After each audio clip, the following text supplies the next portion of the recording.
So guys, welcome to my journey. Another day, another property.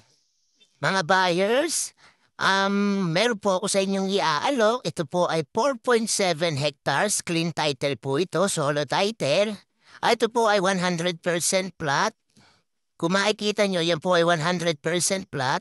May mga bakod na rin po na cable wire ba?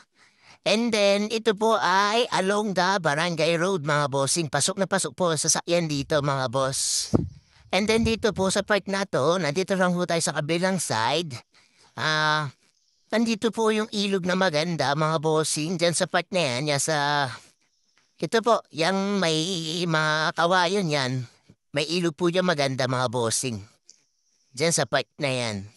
Pero ito po yung ano na, nandito na po yung pinaang bakod, mga bossing. Ito na po yung pinaambakod, mga bossing.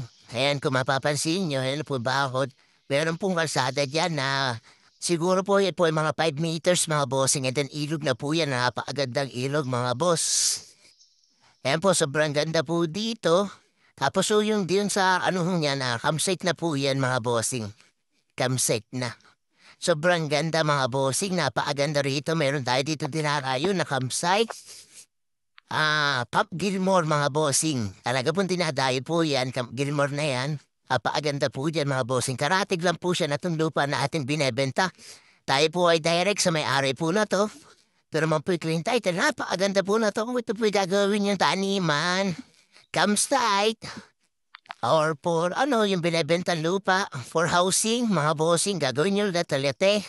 Ay napakaganda po, mga bossing. Ayan po. Sobrang ganda po niya, mga bossing. Ayan. Makikita niyo po ay napakaganda po talaga ng ating binebentang lupa. Talaga lang rush na rush po ito, mga bossing.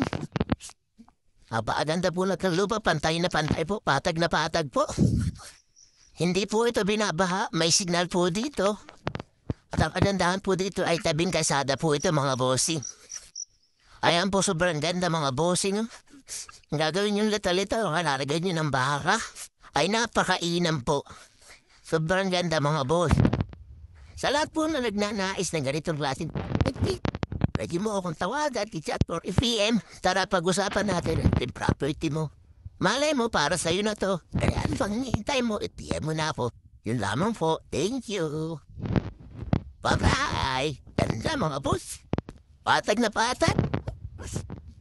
And po.